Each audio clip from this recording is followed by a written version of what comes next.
চূড়ান্ত ভোটার তালিকাটা 18 নভেম্বর প্রকাশ করা হবে। এখন এই পর্যায়ে মানে আমরা যে 1 সেপ্টেম্বর থেকে আমরা 31 অক্টোবর পর্যন্ত এটা বেড়েছে 13,04,880 জন। 13,04,880 জন এই সংখ্যাটা বেড়েছে ভোটার তালিকায়, যে 31 অক্টোবর পর্যন্ত বর্ধিত করার সুবাদে এটা বেড়েছে আর কি 13,04,880 জন। চূড়ান্ত ভোটার তালিকাটা আমার যতদূর মনে পড়ে 18 নভেম্বর এটা প্রকাশ করা হবে ইনশাআল্লাহ। এক্সট্রিম মশার কয়েল প্ল্যান্ট ফাইবার দিয়ে তৈরি, ডেঙ্গু চিকুনগুনিয়া বাহি সহ যে কোনো মশার বিরুদ্ধে দেয় এক্সট্রিম সুরক্ষা। সম্পূরক ভোটার তালিকা প্রকাশ করা হবে, সম্পূরক না, চূড়ান্ত ভোটার তালিকায় প্রকাশ করব।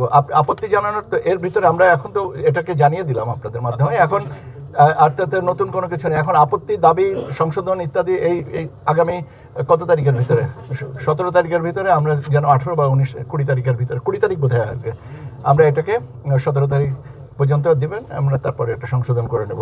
মূলত হচ্ছে দেখা যাচ্ছে যে 13,04,880 জন যেটা নতুন অন্তর্ভুক্ত হয়েছেন, দাবি আপত্তিটা মূলত তাদের ক্ষেত্রে প্রযোজ্য হবে। কারণ এর আগে তো যেগুলো আমরা সম্পূরক তালিকাগুলো বা যে তালিকাগুলো সংশোধন করে টাঙিয়ে দিয়েছে সেগুলোর উপরে সময় আর কি আপত্তিটা তাদের নিষ্পত্তি হয়ে গেছে।